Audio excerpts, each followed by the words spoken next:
In every corner of Africa, stories breathe, tales buried in dust, whispered through firelight. You're about to hear one of them.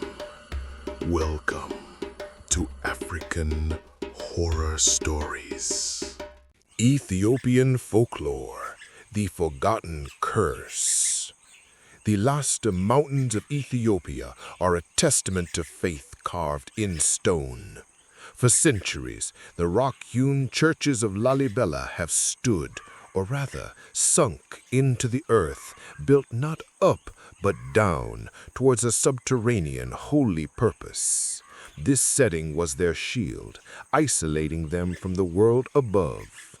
Their focus was a remote, sealed-off passage leading beneath the oldest, most inaccessible of the churches. Here, the heat was intense, the air thick with the scent of dried incense and ancient stone dust. Leading the team was Dr. Elias, an Ethiopian archaeologist. His reverence for these sites was absolute. He saw history as a sacred trust. Beside him was Dr. Jane, a brilliant, ruthless Western structural analyst, her skepticism a shield against any local superstition. Their current point of contention was a wall covered with protective symbols and ancient gaze script, a warning to those who came after. Dr. Elias traced a symbol, a serpentine line terminating in a stylized eye with a gloved finger. This is not simply a decorative seal, Jane. This is a banishment, a protective prayer designed to seal something away. This chamber has been cut off from the light for centuries, and my colleagues in Addis believe it holds a relic tied to the Däsk, a judge, not a guardian. Jane was meanwhile setting up a small seismic sensor. Her tone was dismissive. Elias saved the sermons. It's a tomb seal. Every ancient culture used fear to protect its treasures. Our LiDAR scans show a dense object behind this wall. If it is Aksumite, its preservation is paramount, and preserving it requires opening it now. Preservation requires patience, Elias countered, his voice tight. The tradition states that to force open a sealed judgment is to invite the Däsk's sight. And the tradition is slowing us down, Jane clipped, ignoring him. She set up the seismic monitor, humming, preparing to drill near the seal's center. Elias backed away, a tremor of genuine fear running through him. He knew the risk, violating the sacred protective space. The drilling was short, loud, and jarringly profane in the ancient silence. When the rock slab was finally pried open, it revealed a cramped, dry chamber filled with fine white dust and one single object. It was a heavy, sealed iron reliquary. It was shaped roughly like a head or large coffin, but covered entirely with complex, deeply hammered gaze liturgical text and symbols of eyes, hundreds of stylized, watchful eyes. "It's sealed," Jane whispered, her skepticism momentarily replaced by avarice. "And it's heavy. This is it, Elias, the find of the century." Elias knelt before it, not to admire, but to pray. "Look at the script, Jane. The text is not a dedication. It is the great prayer of Mana, a binding ritual used to permanently seal away spiritual evil. This thing was not meant to be found. It was meant to be forgotten." Jane didn't care. She was already setting up her equipment, cutting lasers, micropulses, all designed for non-destructive entry. "We cannot open it here," Elias pleaded. "We take it back to the university. We study the protective binding first. We do not risk the sanctity of the church above us." "We open it here, now," Jane commanded. "The humidity, the age, any movement risks fracturing the contents. Besides, I don't trust the local authorities to secure an item this significant." The argument wasn't professional, it was personal, fueled by years of cultural friction. Jane saw Elias's faith as weakness. Elias saw Jane's ambition as sacrilege. Within 2 hours, Jane had breached the final magnetic seal. A sudden sharp hiss of ancient air escaped the reliquary. But there was no treasure. Inside, resting on a bed of blackened silk, was a small, desiccated object.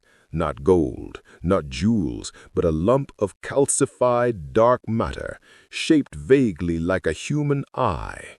It was crusted, dry, and terrifyingly inert.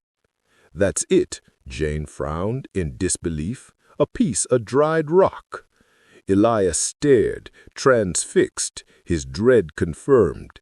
"It is the source, the object of the banishment. We must seal it immediately." Jane laughed, a dry, harsh sound. "I violated a 1,000-year-old tomb seal for a petrified tumor? Fine, I'll log the data. You seal your source, Elias." But as Jane took a high-resolution photograph of the object, the light from her flash shimmered unnaturally across the surface of the calcified eye. For a brief, horrible second, Elias saw the fine white dust surrounding the relic move, coalescing and snapping to attention. They sealed the reliquary and secured the chamber, but the damage was done. The site of the forbidden thing had been exposed to the light of the modern world. That night, they slept in their small tent near the dig site. Their nightmares started immediately. They were not filled with monsters, but with color and light, hyper-saturated visions of past mistakes rendered in sickening detail. Jane dreamed of the day she plagiarized a rival's early work. Elias dreamed of the arguments he had with his dying father, words he could never take back. They woke up exhausted, covered in a cold sweat. The following morning, the first signs of the curse manifested, not in their bodies, but in the sacred space around them. As Elias was preparing a sample for analysis, he noticed the ornate, centuries-old silver cross hanging above their workstation. The light catching the metal was wrong. Where the silver should have been smooth, it looked slightly pitted, diseased, almost like the metal itself was suffering from a subtle, rotting infection. He rubbed it, but the corruption was beneath the surface. He looked at the rock-hewn wall of the church passage they were in. The rock was no longer clean, ancient stone. It was now covered with faint, subtle brown and yellow striations that looked horribly like rotting, decaying flesh stretched tight over bone. He knew then the curse was not poison or a gas. It was vision and judgment. The Däsk had awakened, and it was forcing them to see the decay of sin in the very fabric of their reality. The morning air in the subterranean chamber, usually cool and dry, felt stale, heavy with unshed terror. Elias stared at the rock wall, now horribly striated with yellow-brown hues that suggested decayed flesh. He touched the surface. It was cold, solid stone, yet his brain screamed that he was touching putrescence. He turned, finding Jane meticulously logging data on her tablet. She looked pale, her movements jerky, her eyes bloodshot from lack of restful sleep. Did you look at the silver cross this morning, Jane?" Elias asked, keeping his voice carefully neutral. Jane didn't look up. "I looked at the seismic readings, Elias. They indicate the structure above is stable, despite your histrionics. The humility is rising, though. We need to secure the relic and move it. No, I mean the cross, Elias insisted, pointing. It's diseased. The metal is corrupt. Jane finally looked up, staring at the cross hanging above the workstation. She stared for a long, quiet moment, then lowered her head, dismissive. It's just tarnish, Elias. Centuries of sulfur and moisture. You're jumpy. The dreams have affected you. Elias knew better. The corruption he saw was fresh. The curse wasn't tarnish, it was absolute moral judgment. And it was corrupting their vision, making them see the stain of sin everywhere. He then made the mistake of looking at Jane. It started subtly, a slight blurring around her eyes. Then, as he watched, the skin around her left eye began to sag, darken, and thin. Not actually, but to his corrupted sight. It looked horribly like the skin of a burned victim or a beggar afflicted by ancient leprosy. It was the face of avarice and deceit, the spiritual face of the ambition that had driven her to commit scholarly fraud years ago, the sin he had seen in his dream. Elias gasped, stumbling back. "Jane, your face!" Jane instantly raised her hand to her cheek, panic seizing her. What is it? Do I have a rash?" He blinked rapidly. The horrific image was gone, replaced by her normal, stressed face. But the knowledge that he had seen it, that the curse had shown him her deepest flaw as a physical wound, was a violation. "Nothing," Elias lied, gripping the edge of the table until his knuckles went white. "The trick of the light, the exhaustion." Jane immediately threw the lie back at him, fueled by the paranoia the curse seeded. "Then you are unstable, Elias. We need to stop the excavation, but only long enough for me to secure the relic and report back to the consortium." The battle was no longer over history. It was over who was sane. The visual distortions accelerated that afternoon.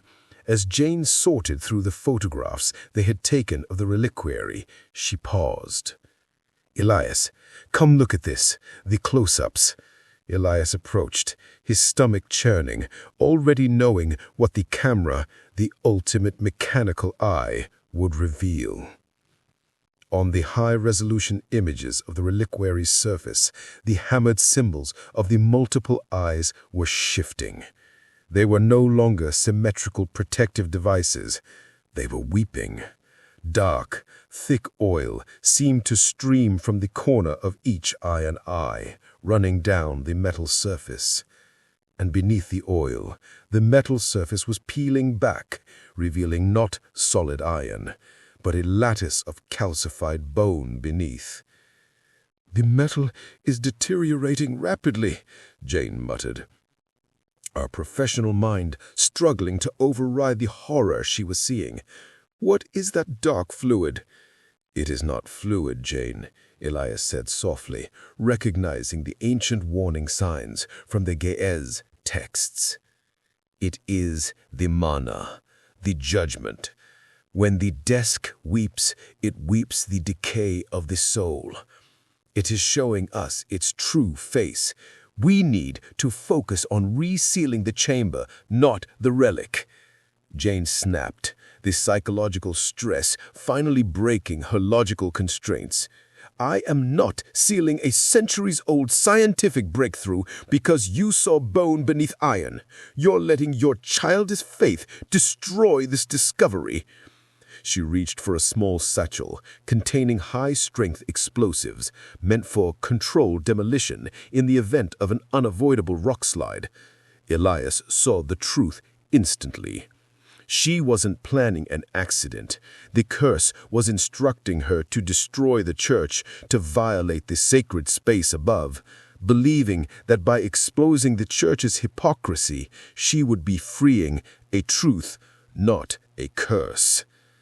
"You won't touch the explosives, Jane," Elias roared, lunging for the satchel.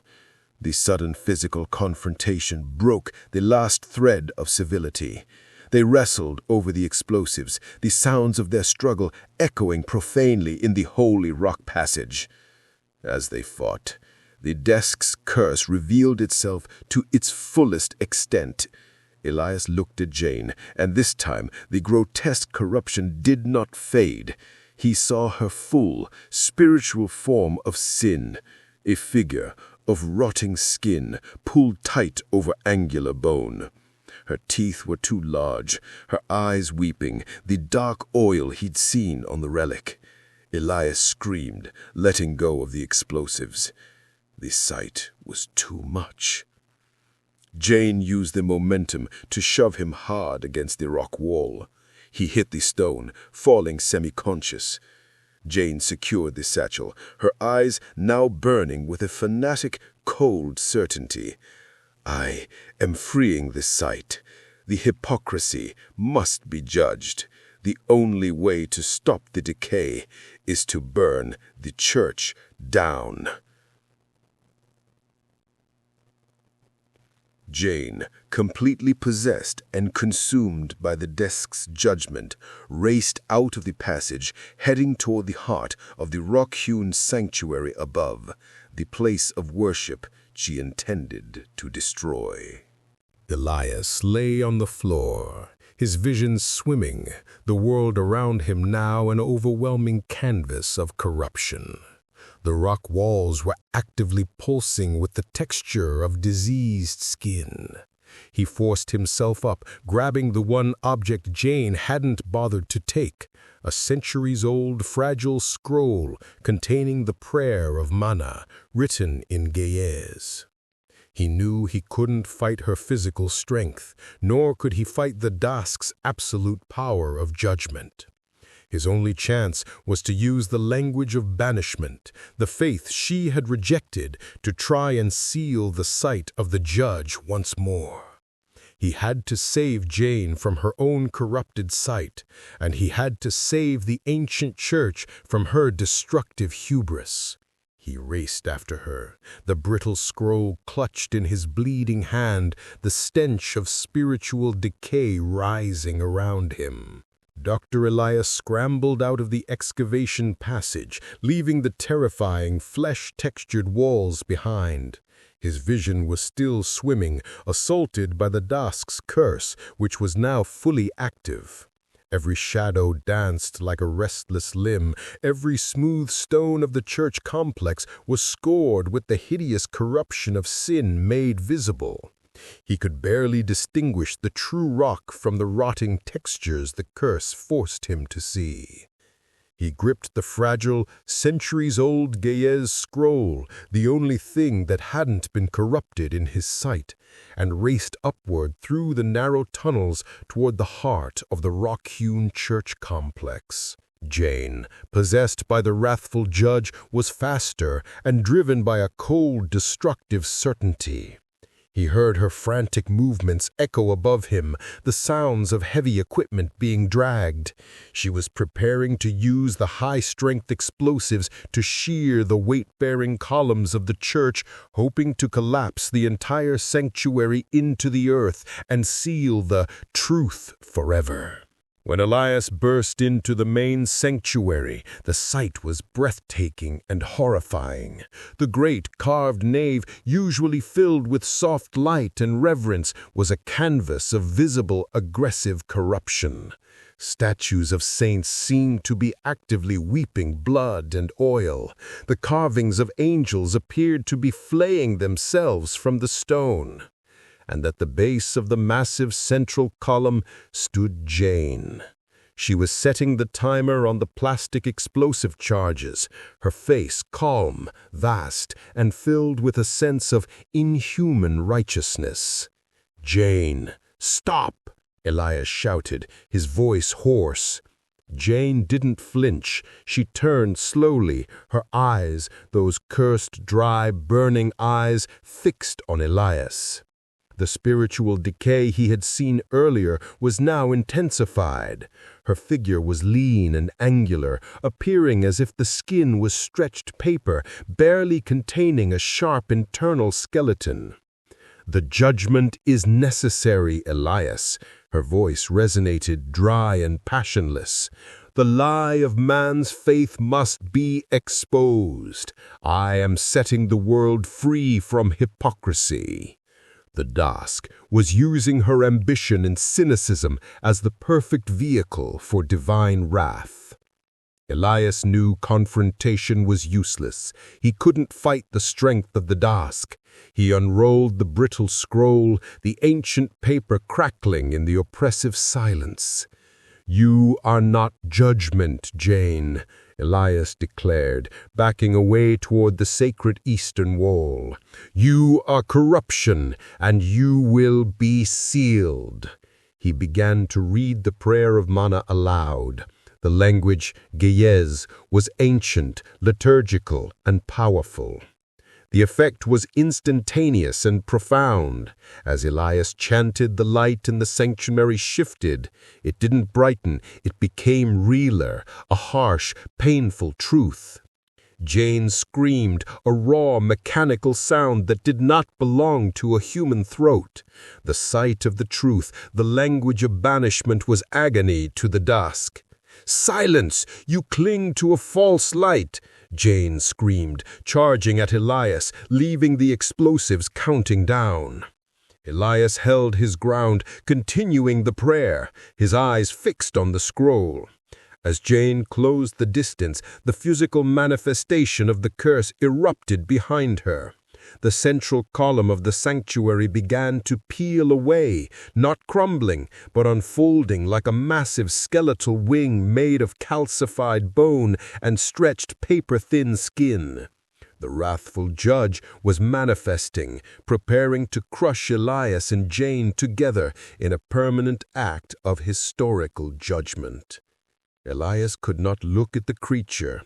The Ge'ez text warned that to look upon the true form of the Däsk was to instantly invite eternal spiritual blindness. He relied entirely on the sound and faith of the prayer. Jane hit him hard, sending him flying against the wall. The scroll slipped from his grasp and scattered across the stone floor. The chanting stopped. The wrathful judge, the structure of bone and skin, paused its terrifying unfolding, sensing the prayer had failed. Elias, stunned and half-blinded by the pain and the surrounding decay, saw the red flashing numbers of the explosives counting down near the column base, 15 seconds. He crawled desperately toward the scattered scraps of the scroll. Jane was recovering, moving towards him with that inhuman, single-minded intent to silence him forever. He managed to grab a single large piece of the parchment. He knew the final verses of the prayer of Mana by heart, but he had to see the words, had to use the ancient sight to defeat the curse's vision. Jane reached him. She kicked the scroll fragment away and raised a sharp, heavy stone she'd torn from the altar. Elias made a desperate gamble. He didn't fight back. Instead, he did the one thing that was forbidden. He focused his whole, terrified sight on Jane's face, the face of the judge. He chanted the final, desperate lines of the prayer of Mana, not with his voice alone, but with every shred of faith and love he held for his lost colleague, forcing the words into the Däsk's consciousness. As the final syllable left his lips, something miraculous and horrific happened. The curse recoiled. The wrathful judge, the structure of bone and skin, hesitated. It could not bear the sight of the true, unconditional love conveyed by the ritual. The entity was violently ripped out of Jane. She collapsed immediately, unconscious and human again. The creature of bone and skin then turned its vast calcified face toward Elias. It shrieked, a deafening sound of eternal sorrow and rage, and began to retract, collapsing back into the central column of the church. Elias lunged for Jane, dragging her away from the base of the column just as the judge completed its retreat. The column collapsed with a massive thud, but the rock did not fall outward. Instead, it sealed itself inward. The heavy, dark material of the judge's manifestation becoming permanent, solid stone once more. The explosive timer hit 0. The blast was useless, neutralized by the Däsk's final act of self-sealing. The sanctuary instantly returned to normal. The light was soft and clean. The statues were merely old stone. The horrible decay and corruption vanished as if it had never been there. The Däsk was sealed again. Elias carried Jane out of the Rock-Hewn church, scrambling back up toward the sunlit world. He had saved her life, but he knew he hadn't truly saved her. They emerged into the bright Ethiopian sun. Jane was alive, breathing, and uncorrupted, but her eyes were bandaged, her sight lost to the concussion. Elias had been spared the physical blindness, but the truth of the judge's curse had been branded onto his soul. Months later, back in the clinical light of the capital, Jane was recovering. She had no memory of the final hours in the church. She was skeptical of everything, still clinging to her cynical logic. "I still believe we sealed a scientific breakthrough, Elias," Jane said, her bandaged eyes staring blankly. "Your faith got in the way. The only thing I can't explain is why my sight is gone." Elias looked at her, his face weary and haunted. He knew why. The Däsk had been banished, but its lesson was absolute. Spiritual judgment is permanent. The physical damage was done. Elias himself had been spared blindness, but he had failed to heed the initial warning. The curse had forced him to see the decay of the world, and now he couldn't unsee it. When he looked at a crowd, he didn't see people. He saw the subtle, sickly yellow-brown hues of ancient rotting flesh draped over their skeletons, a permanent vision of the hidden corruption within humanity. He had saved the church, but he had inherited the forgotten curse. He was doomed to see the world not as it was, but as the wrathful judge saw it. That's all for today. If you liked the video, let me know by hitting like. And if you're new here, be sure to subscribe for more. You can watch another video of mine right here. See you next time.